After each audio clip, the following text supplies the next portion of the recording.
Hello everyone, welcome to From Nowhere to Nothing, Ontological Oxymorons. I'm your host, Joel Bouchard, a doctoral student in psychology. And with me today is Mr. Norman Gayford, a professor of English and philosophy.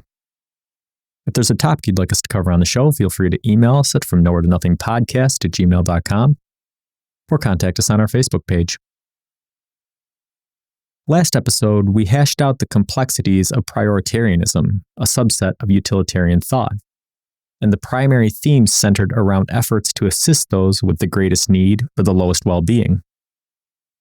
Many approaches with this aim include some measure of redistributive efforts, and as the saying goes, there's no such thing as a free lunch. So a natural extension of that discussion is where and how we choose resources to be redistributed. Redistribution of resources has taken on a pejorative liberal connotation in recent years. But in addition to examining several ways in which this could be done with minimal change and maximum benefit last week, we'll look at situations when entities large and small engage willingly in such efforts, known as acts of charity. See, I think that was a really fine introduction, because what it alludes to is there's a whole chain. There are moments in our podcasting, because, and we're coming up on 6 years. Yeah, which is just amazing, because it's more vibrant than ever. It's more fun than ever. But we have this increasing chain of ideas that we, of course, revisit, and they stack up. And charity is one of those inclusive Venn ovals that so much else can fall into to help talk about it. Yeah, you and I were just talking about it right before the show. Like, it seems like a sort of specific topic and should be pretty easy to establish some foundational elements of. And so we'd probably spend a lot of the episode asking some speculative questions. But after doing research, that really, I think it's going to get turned on its head because, I think we're going to spend a lot of time just trying to figure out what it is and how it works. Mm-hmm. So, you want to give us an overview of what charity is? Well, now that I've established that it's going to be very hard. Well, that's my part. We both handle the hard parts. We do the heavy lifting together. So I think it's useful to start out with the idea of, when you think charity, what's the first thing to come to mind? And I think a Google search will tell you what probably already happens to you. You may think of being kind to other people.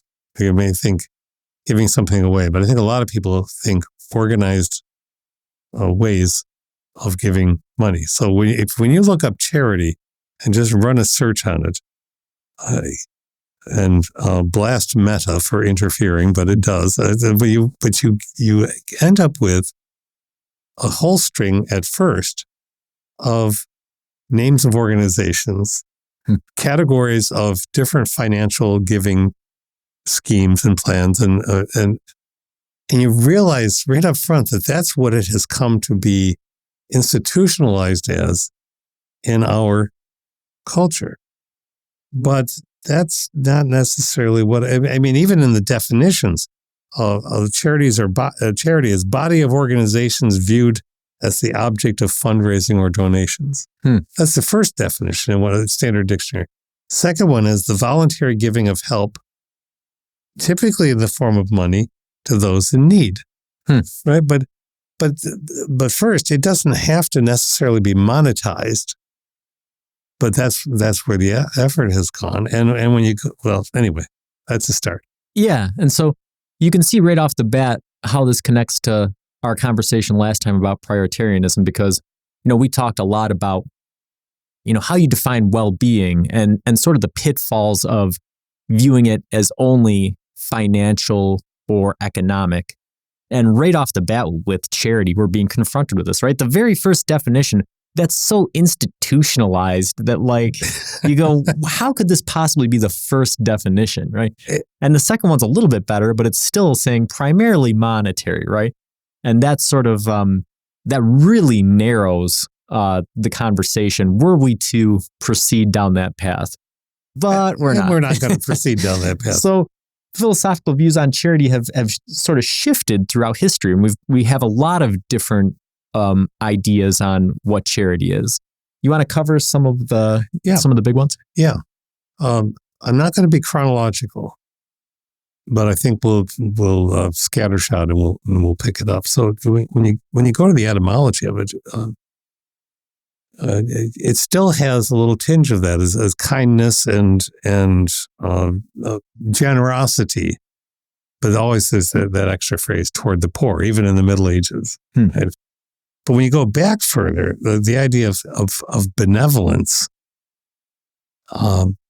is at least partly a benevolence of spirit, of thinking about the wellness of others. And so there's a kind of, remember we talked about this supererogatory, it's a wonderful word, supererogation, which means you doing more than the minimum, right? And so there's an agency that is called forth when using the word charity that could be manipulative and has certainly over the ages been to some extent manipulative. I mean, religious organizations have all. We'll look at some of the broader principles as we go on, but there's an idea of, well, you ought, or you should, or we require you to. But if an organization you belong to and they require you to give X percent of your wealth or income to charity, well, that's dutifying it. And so then if you bring in supererogation, what you're doing is saying, oh, well, if I give a necessary 10%, that's just my duty. So then am I being impelled to do more? Do I want to do more beyond that? Can I do things that have nothing to do with the monetary? So that's really that's the conflation of benevolence and monetary in some way goes way back, even to Aristotle, and so it's not a new thing. So we won't get to the very specifics of the religiosity yet, but Plato says that the less tangible moral benefits that result from participation in as in the justice, as prioritarianism talks about, in just humanitarian interventions, it ultimately indirectly serves the national interest and makes the republic stronger. So if you do charity, you're actually you're doing better for the country. So there's still a duty, right, suggested in that. Aristotle said to give away money is an easy matter in any man's power, but to decide to whom to give it and how large and when and for what purpose and how is neither in every man's power nor an easy matter. So even back to the roots, so to speak, of Western philosophy, that conflation is there. Yeah, and I think that Aristotle and the Nicomachean Ethics, I think he was sort of viewing charity as a virtue, right? And well, like you said, with Plato, and then certainly later on with Kant and deontology and things, we see more of a duty, right? So is charity a virtue that we sort of cultivate and develop, or is it a duty that is imposed on us from the outside, kind of? It's a fascinating question, because when you look at traditions, or you think about being brought up in a family, even if you don't. Let's start with that. Let's start with on the ground. Unless I'm taking us off track, if you think about any discussion your family might have had about charity, maybe the word charity never arose. Well, in my particular instance, my dad, my old man, he did to me an incredible amount of charity by serving as a volunteer, emphasize the word volunteer, firefighter for decades, and an EMT person. They didn't call it EMT back in the day. It was an ambulance volunteer. And all of the things that implies, if you dig at it even a little bit, about time spent, about having to be aware of processes that will save a life or could save a life, or you make the attempt to save property and so on. There's a lot bound up in that has nothing to do with giving $1 away. But the only times that I ever remember charity coming up, and not very often in discussions with my mom or dad, and it's mostly the country music, we don't take no charity kind of thing. We pull ourselves up by our own bootstraps. I can remember Merle Haggard's country songs. Well, at least I'm not on welfare. That's one place I won't go. And all these things that do damage to the very nature of charity, and they're sad for that. And I'm really, I think about my immersion in that genre, and that genre does not do that all the time, but it's a standard trope. So there's that lived experience, and then that a reduction of it to a monetary thing, and no, not for me, that I had growing up. So I'll let you. Yeah, I think it's interesting, and I think that, if you divorce charity from financial, sort of conflation, it becomes even more obfuscated whether or not it's a duty or a virtue, right? Because I think that, so what do those terms sort of imply? I think that a virtue implies that charity is something that you cultivate within yourself in order to bestow on somebody else. Whereas duty says that charity is something that is defined outside of you, and therefore something that you have to live up to, right? So I think that in that regard, it depends on where we consider the sort of impetus for charity to come from. Because I'm glad we're chasing this. We're chasing a snipe, but we're chasing it because even the definition of virtue, it's adhering to a high moral standard. That's one definition. Well, where do standards come from?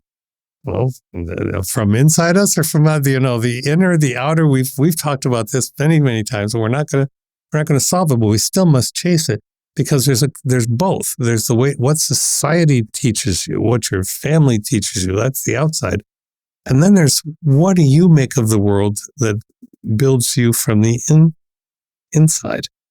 And I think it comes from both of those. And then when we go to the traditions, even at St. Augustine, charity is the root of all good works. Okay. Well, then that would imply that it's a virtue.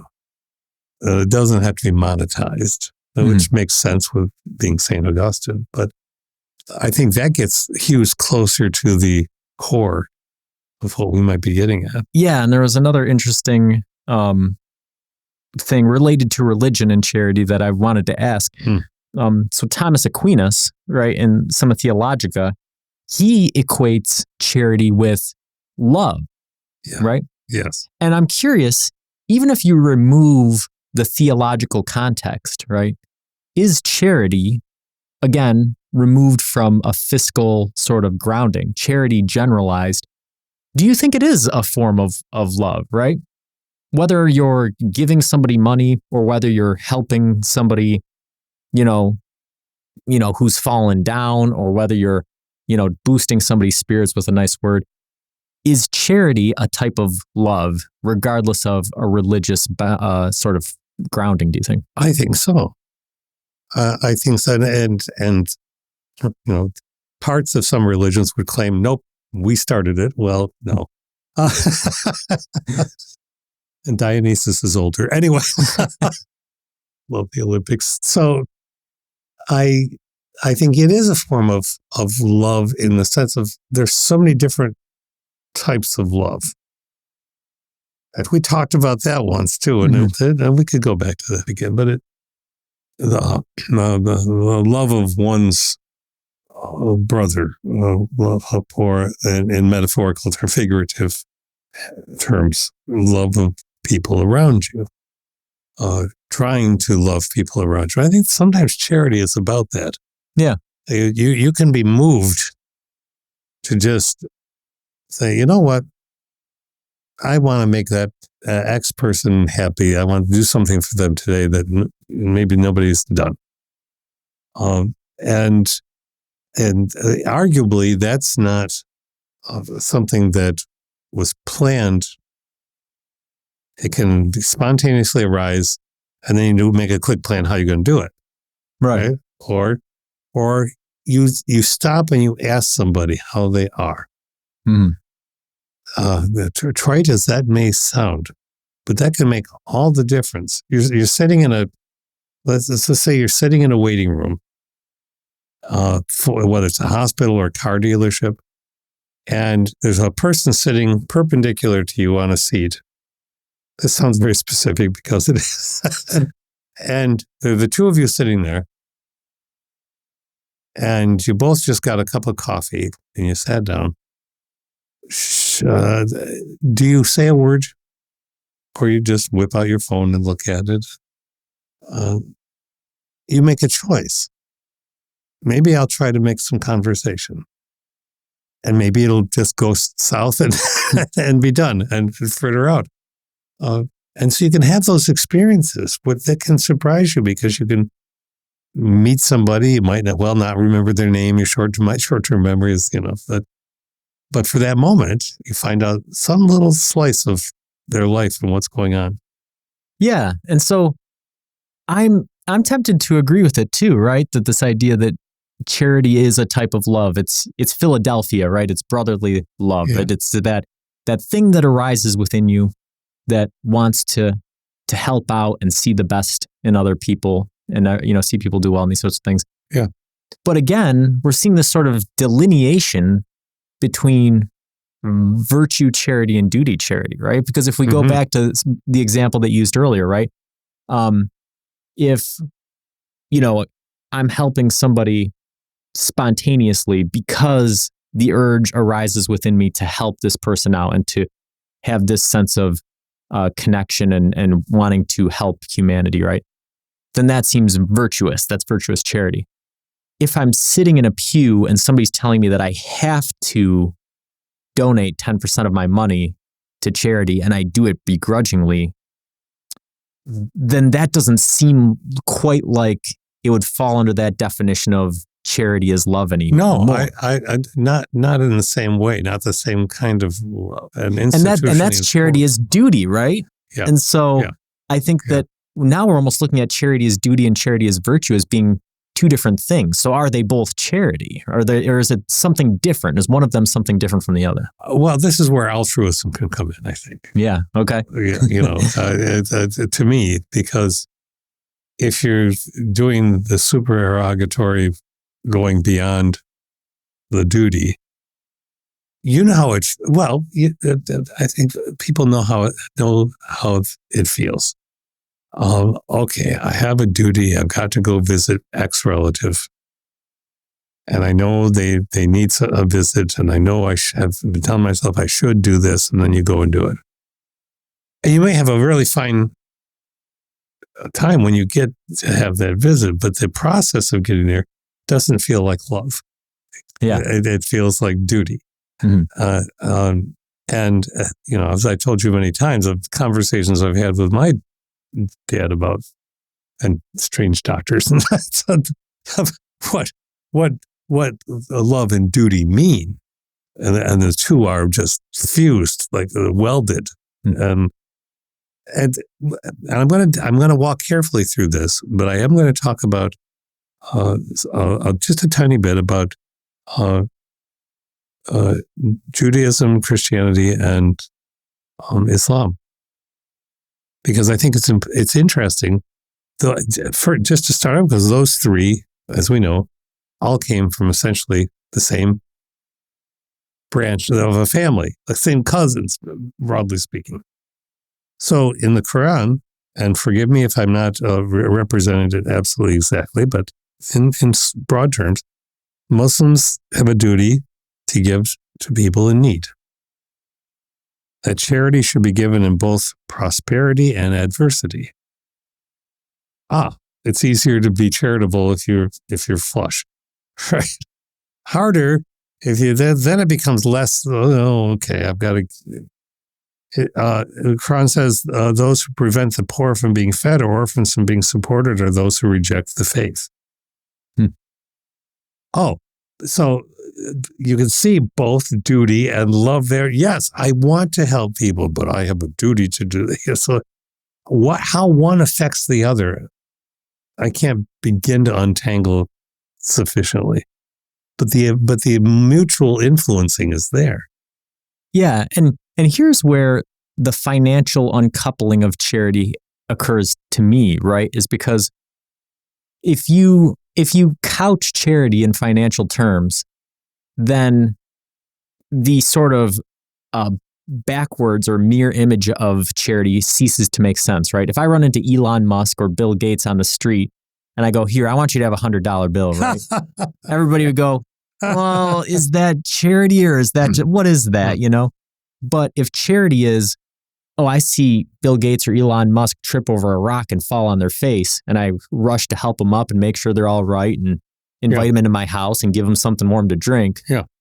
Well, then that is a type of charity, right? You're showing somebody something that... Empathy. Yeah. You're showing empathy. You're showing concern. And it bubbles up out of you to show concern. And so you don't have to be rich to do that. And the person that you're assisting can be fiscally much your superior, and you can still provide charity in that context. Charity is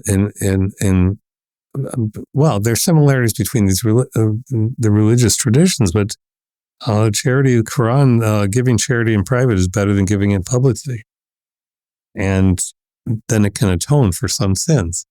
In Christianity, in Christian thought, charity is the highest form of love, representing reciprocal love between God and humans that is shown through unselfish love for others. But, when you get to St. Paul's, charity is patient, kind, and does not envy or act wrongly, then you've got more of a really Excel spreadsheet breakdown of the rules of charity. And you start to do that. And I think that part of it that might be explicated as trying to train somebody into just having this be normalized behavior. But if you're training somebody to have it be normalized behavior, it's not coming from within in and of itself. So there, we're back to that quandary. But in the case, I think what I'm trying to lead to is charity is not always giving somebody money, and we've talked about this. Charity is also not always just reinforcing who somebody is. If you helped Elon Musk off the streets, and good for you, you were a charity. And make sure he doesn't have any cuts or whatever. It's also not wrong to say, I hope that reminds you that other people get hurt too. And that takes effort. And that can be taken the wrong way, and that can be read in all kinds of ways. But I think charity, if it's love, it's about trying to change a path, however, ever so lightly, when you have a chance to. Yeah, and I think that is an important point, because what it highlights is that if you just define charity as a transactional exchange, then suddenly what becomes sort of difficult to disentangle is this quid pro quo, right? Are you trying to get something for something else by giving money, whether that's salvation or whether that's favor from whoever you're, contributing to, these sorts of things. Whereas that disentanglement and that show of empathy and compassion can exist outside of that, which brings us back to a word you mentioned earlier, altruism, right? Mm-hmm. And so Mm-hmm. I have this vague recollection of us doing an episode on altruism. We actually did. I didn't know if we did or because the other thing is I've had a lot of discussions about it in psychology and other places. And there's some debates about whether altruism can even exist, right? It's sort of a dark thing to say, but is all of human interaction transactional in some way, right? Can you give freely without expecting something in return, right? Expecting Elon Musk to say, "Oh, thanks for helping me up," or to expect somebody to see you helping him up, or to expect him, right? And look at me being a good person helping this person up. Yeah. Even if you don't have that in the front of your right, does it exist as a subconscious, latent sort of? Yeah, we talked about this. That I mean, people like Daniel Dennett were saying altruism is evolutionarily necessary. You watch out for others; they watch out for you, and then the tribe, the group, whatever, grows and prospers. That's transactional. And I think that transactionalism does exist. I think people do say, I'm helping. They don't say it necessarily, because then we're getting into Godfather territory. Hey, I'll help you now. Right. The implication is you'll help me later. But if you take that goofy but dark tone off of it, I think that if you hope inside that somebody's going to do that for you, that's not an evil thing. No, I think that there's an important distinction between transactional and interactional, right? All of humanity, all of existence, all of reality is interactional, right? You perform an action and there is a reaction to it. And so I think that as humans, we're aware of that. We're immersed in it. And so therefore, any action that we take, including charitable actions, we expect there to be a reaction to it. But transactional, I think, is rather than the knowledge that there's going to be a reaction, there's an anticipation of a specific reaction. Mm-hmm. Would you say that seems right? I think I think you've parsed that out very well, because that takes us across all these words that these terms we've been using. If you anticipate someone saying thank you, or if you need that to happen, then it's not, strictly speaking, moral altruism. And while it may have elements of charity, it's not pure charity, is it? And so then I can just hear the voices say, well, why does it have to be pure charity? Well, it doesn't, because I don't believe in a reward system where if you somehow manage to get yourself down to just doing pure charity, you're going to go to paradise or heaven, or that's not my jam. But if you do it because you felt impetus, somebody fell, he might be hurt, let me check. And you're not thinking, oh, I know who that is. Maybe he'll help me. Maybe he'll offer me something. Maybe if it's just, oh, somebody's in need, there's the charity. Right. And it's because there are risks. Mm-hmm. You know, if you help somebody, but you don't help them the right way, that you might get hurt one way or the other. Somebody may not react well to your trying to help them. And then you may pull back and say, okay, I'm not going to try to do that again. Yeah, I have a sort of a funny example of this. So, you know, I've learned through, again, psychological studies and things that the less gesturing you do while driving, the safer you are. And so for years, when I'd approach an intersection at the same time as another car, the other car would wave me on and I would drive through the intersection, right? I would not wait. I wouldn't wave them on. I wouldn't wave back, nothing, right? Because I didn't want to create any confusion. So I would just drive through.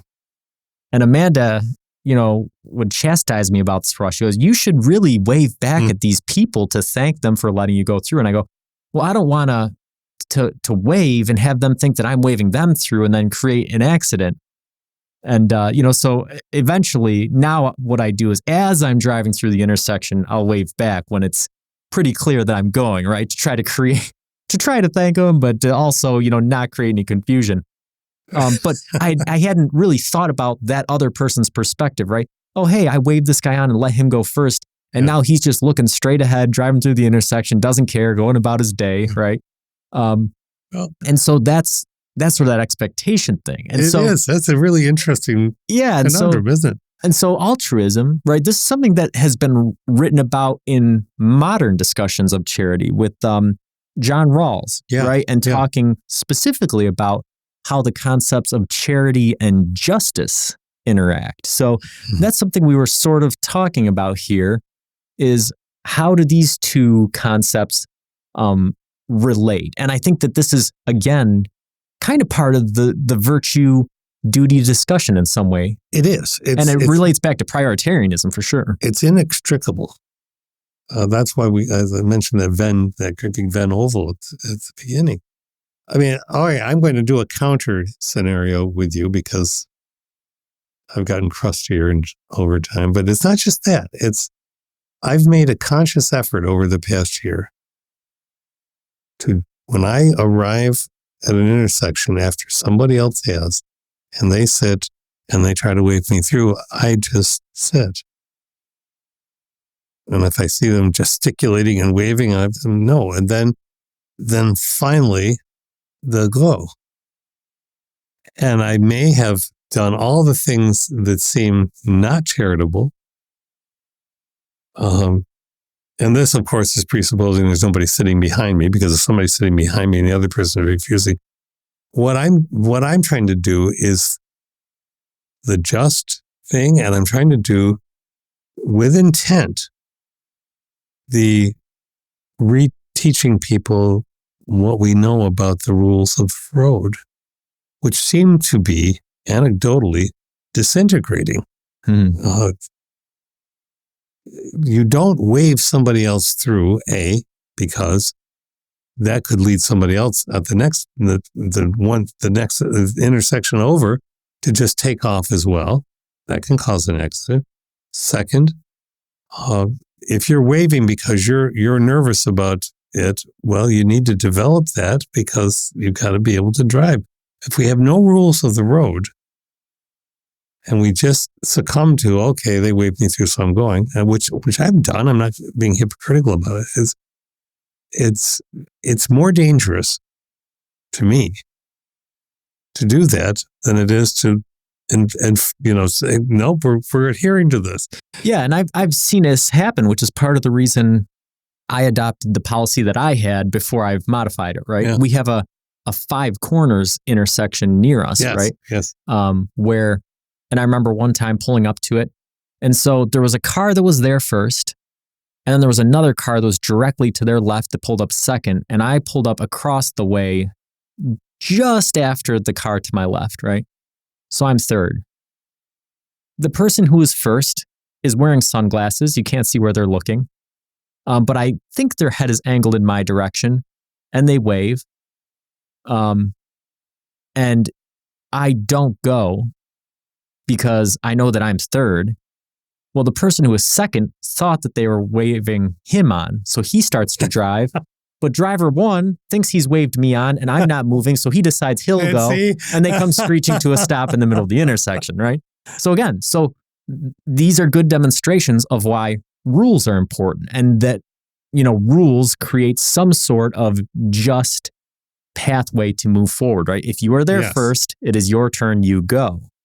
And so we can sort of extrapolate this to wider society. And this goes back to our discussion last week about prioritarianism, specifically when we were talking about globalization, right? And looking at how far does this sort of duty to help out those with lower well-being or higher need, how far does it go? Do we just look at people in our immediate community? Do we look at people in our state, in our country, in the world?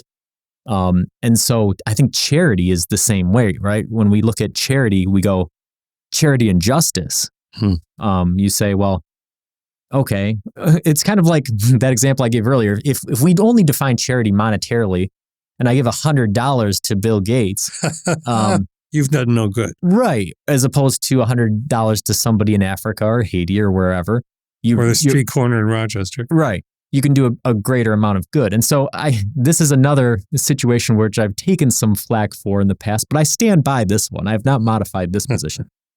We all have these flyers that come to our houses asking for money from charities, right? Right. I've taken a strong position that the only one, I have a limited amount of resources, right? And what I'm going to donate those resources to is the environment. Because in my mind, it benefits everybody and it creates the most amount of good, right?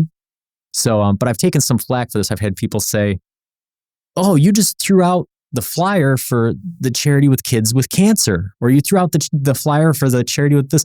Like, how can you do that? But you can, give money to the Arbor Day Foundation. All they do is plant trees, And I go, well, because planting trees helps the kids with cancer, right? Yep. Donating to the kids with cancer does not help everybody. And how do I know, right, that maybe the kids with cancer aren't one of Elon Musk's 37 children, right? I don't know that. From the justice standpoint, right, my view on charity is I want to help out everybody if possible, and the best way to do that is by donating to the environment. So you've applied logic, your own rationality, your own need to say, well, yeah, if I gave everything away this instant, then I wouldn't have a shelter over my head or my wife's head. And is that going to do anything more than give people a sandwich? Maybe I can give 1,000 people a sandwich or whatever. Then suddenly I'm the one that needs charity. Then you need charity. Well, there's sort of the implication of that in certain religious tales. Give everything away and follow me and you'll be fine. But that's extreme. And you're not taking an extremist position. You're taking a position that I think all of us do the calculus. Philippa Foot, who came up with the trolley problem, right? She wrote or talked a lot about the idea of this. To what extent do you interfere? To what extent is charity? We can do charity and should do charity. We aid others, but not at the expense of violating their rights. So she brings that up into it. Okay. There's an organization called the Olive Branch, and I've gotten peripherally involved with that a little bit, and that has to do with Gaza. But you essentially, if you go into it, there's all kinds of vetting and everything, but thousands and thousands of people putting their story up about what they need to survive. So you expose yourself to a situation you can't possibly aid in any large way. And you make a choice. Okay, I'll give to this person that I don't know, I'll give something. If you make that choice, this is all hypothetical, but if you do that, you can choose to be anonymous. Right? You can choose, but what the lesson in it is that you are ostensibly trying to do something good for a human being that you don't know, which is one of the strongest things in some charity, definitionally or philosophically.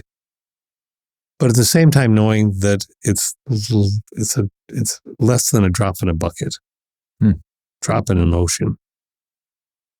And so you can, and then you go down the path of feeling futile. It's, why should I do anything? And that's not useful. So I'm just saying all this because it is everything that we might do in the privacy of our own lives to help the environment or help somebody else out is cumulative, I think, from a philosophical viewpoint.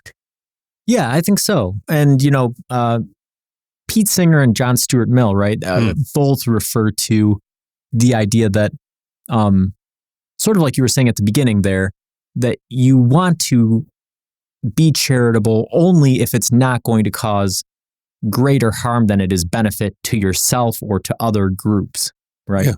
Yeah. And so, self-preservation is an aspect that you should think about during charity.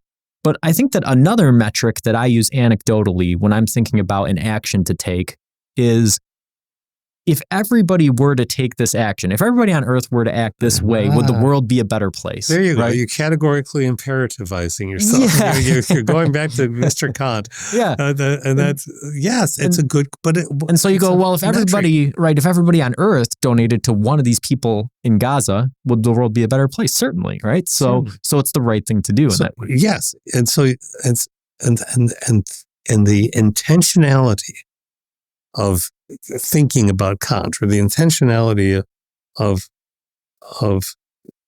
thinking about the immediate, I think, can carry forward. Any of us would have to be arrogant to the extreme, or be Elon Musk or an oligarch of some kind, to think that we could have a tremendously huge effect on the world.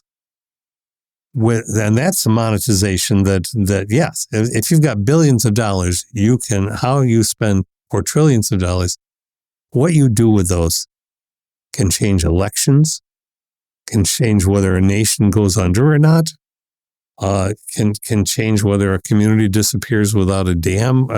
All of that's a huge level. Most of us aren't going to be able to do that huge level stuff. Right. So now I'm going to throw a monkey wrench into things. I'm going to be the gadfly, right? Because you mentioned another word that I'm going to pick at, and that's intentionality, right? Okay. So the deontological people say that the most important part of charity is the intention behind it rather than the consequence. Mm-hmm. So let's go back to the Gaza example, right? Let's say I use the categorical imperative term. I say, well, if everybody on earth did this, would the world be a better place? Yes. Well, let's say what actually turns out to happen is now Gaza's flooded, and there's 110 antiperspirants per person, right? And everybody has 4 different cakes that they can't eat, and things are going to waste, right? So the intention was good, right? People wanted to provide aid and charity, but then the consequence of that was there was a lot of waste, Yeah. And then, of course, this is just a silly example, but there's other examples you can use. A lot of the most common one that people bring up is homeless people, right? Okay, well, here's somebody who is sleeping on the street and they're asking for money. And so if my intention is to help this person out and to give them a meal, and so I give them $5 to buy food, then that intention is what justifies that charitable act. But a lot of people say, well, I'm not going to give that guy $5. He's going to spend it on booze, right? And so the consequence of him making that choice with the $5 to buy alcohol instead of food and to perpetuate this cycle that he is in, the consequence shows that act was actually a negative act, right? You should not have given the man $5 because now you've fed his alcoholic habit and put him in a worse place than he had been prior.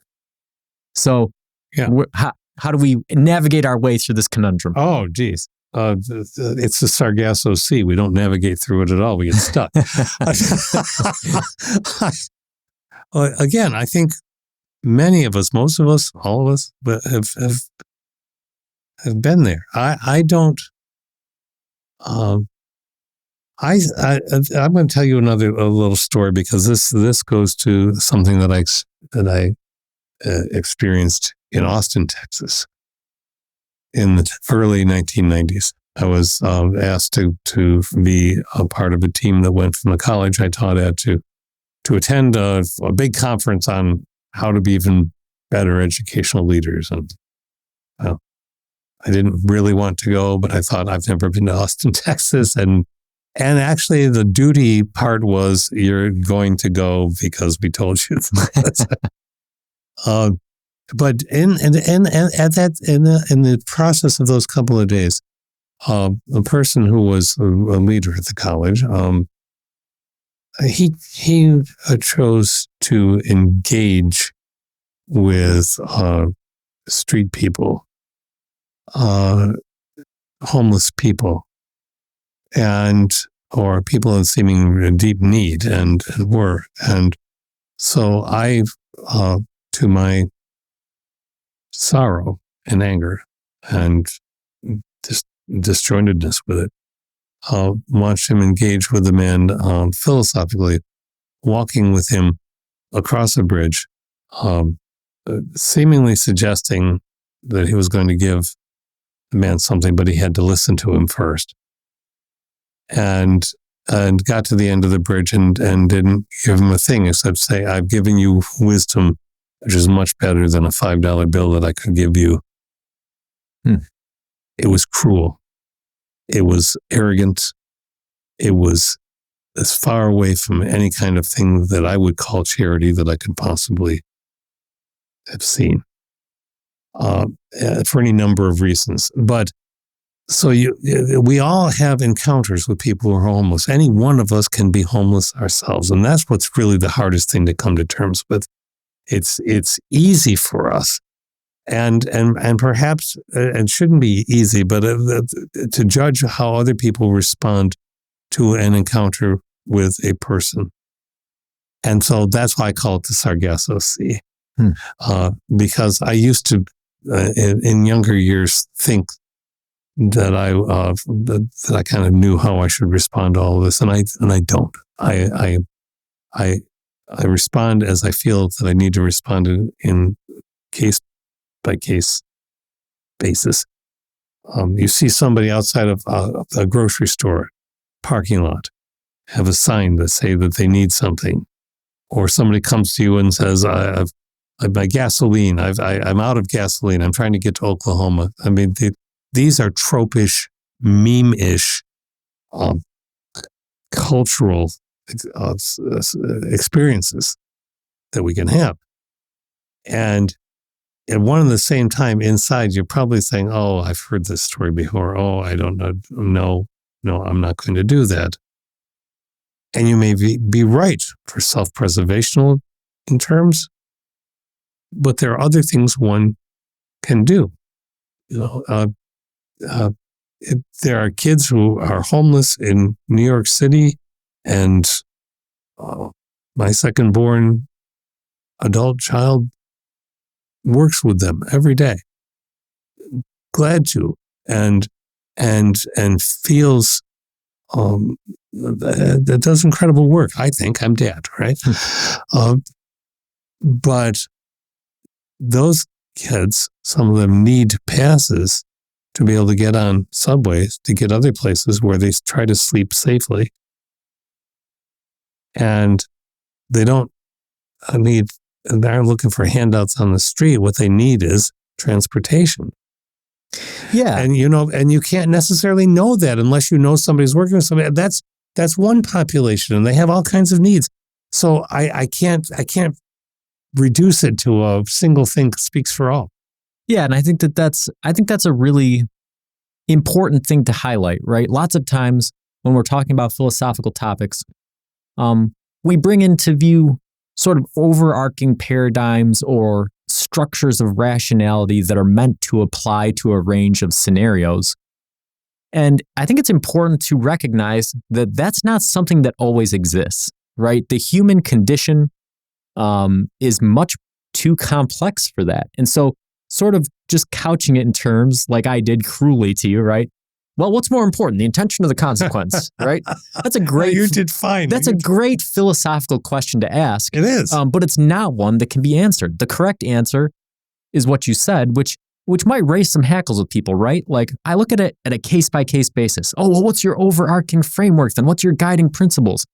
It's important to recognize that sometimes those things cannot apply given all of the complexity of a scenario you might come across, right? So this homeless person conundrum, right? This is a good one, and so people deal with it how they see fit. Some people might construct the narrative that this person's an alcoholic and therefore I don't have to do it, right? And that's a consequential. Some people may say this person is in need. I don't need $5. This person certainly needs $5, so they give him $5, and so the intention is what matters to them. The leader at the college, right? He made the sort of egotistical savior complex decision that it was much more important to give this person some wisdom or knowledge than it was to provide them with tangible material fiscal assets, right? I think that I think that what the problem is, right? And I think that this is where we'll get some clarification on this issue, is maybe the correct approach, right, with the homeless person is to approach them and ask, what do you need? And to see what their answer is and to make your decision to be charitable off of that. Because if you don't do that, then what you are doing is engaging in a form of paternalism, right? You are essentially saying, without inquiring into the need, essentially what you were saying is, I occupy a position of superiority. I have more knowledge, wisdom, resources than you do, so I know how best to take care of you or not take care of you, right? By not giving you $5, I'm saving you from alcoholism. By giving you $5, I'm enhancing your life in some way. By providing you some advice and insight and knowledge, I'm going to improve your life. You don't know any of that, right? You are not this person's parent. This person is an adult.